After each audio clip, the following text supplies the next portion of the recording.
उत्तर प्रदेश लगभग 35 साल से पहले बाहर है, लेकिन उसके बावजूद जब भी जरूरत पड़ती पार्टी को उतनी ताकत में आप सब कार्यकर्ता एकजुट होके पार्टी को मजबूत करते, इस सब के लिए आपको बधाई देना चाहता हूं।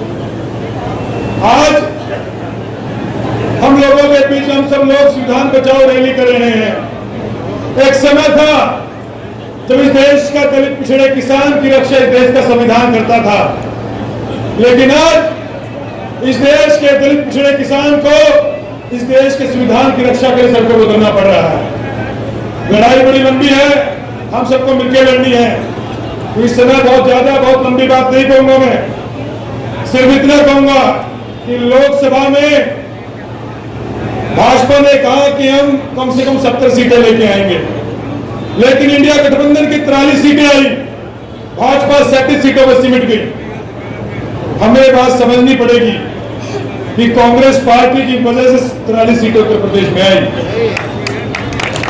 हमें यह मानना बंद करना पड़ेगा कि 6 सीटें हमारी किसी वजह से आई हैं। सच्चाई है कि राहुल जी के नाम पे, खड़गे जी के नाम पे, प्रियंका गांधी जी के नाम पे उत्तर प्रदेश में 43 सीटें आई, और जिन राज्यों में लोकसभा के बाद सरकारें नहीं बन पाई, उसमें हमारा राज्य भी है, महाराष्ट्र भी है, वहां पे भी पूरे प्रचंड बहुमत से लोकसभा में सीटें आई हैं। इसका मतलब यह है कि हमारे नेता राहुल जी के नाम पे, खड़गे जी के नाम पे, प्रियंका गांधी जी के नाम पे गांव का दलित पिछड़ा किसान लाइन में लग के वोट दे रहा है। इसका मतलब यह है, और उसका मतलब यह है कि 27 में तो राहुल जी के नेतृत्व में चुनाव होगा, प्रियंका जी के नेतृत्व में चुनाव होगा, तो फिर से उत्तर प्रदेश में इस बार सालों बाद कांग्रेस पार्टी का परचम लहराएगा और आप लोग फिर से सत्ता में आएंगे दोबारा।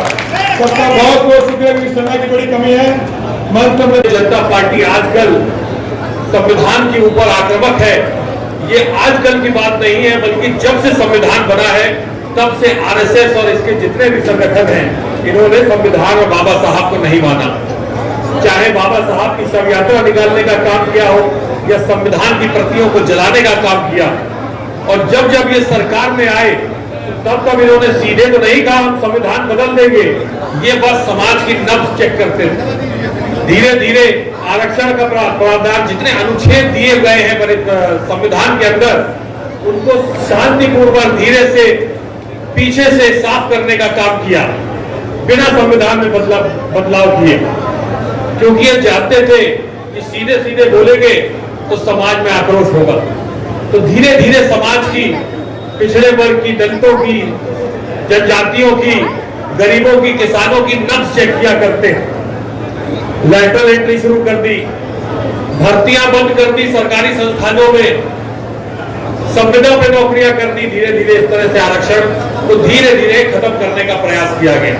तो जब इन्होंने देखा कि समाज में ज्यादा आवाज नहीं उठ रही, समाज इसको एक्सेप्ट कर ले रहा है, तब इन्होंने 2024 के चुनाव में सीधे सीधे हमला बोला संविधान पे, कहा कि 400 सीट दो तो हम संविधान को बदल देंगे, सीधे सीधे।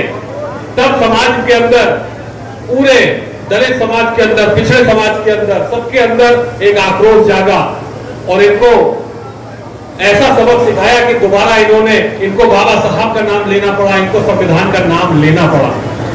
ये आपकी ताकत है, और सबसे बड़ी ताकत जो इस आंदोलन को किसी नेता ने अगर दी, तो हमारे नेता माननीय राहुल गांधी जी ने दी। अगर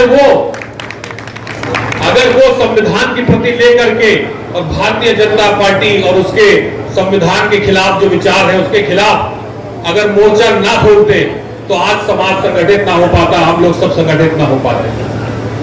उन्होंने प्रयास किया और उसका जवाब भी जनता ने पूरी तरह से दिया।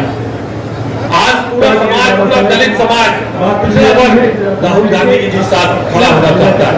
वो बस ये इंतजार कर रहा है कि कब हम लोग राहुल जी का संदेशा लेकर के, प्रियंका जी का संदेशा लेकर के और उनके तक पहुंचे और उनको बताएं कि समाज की अगर कोई चिंता करता है, अगर कोई संविधान के लिए, की सुरक्षा के लिए पूरी तरह कटिबद्ध है, पूरी तरह अपनी जान निछावर कर सकता है, तो केवल हमारे नेता राहुल गांधी जी और प्रियंका गांधी जी।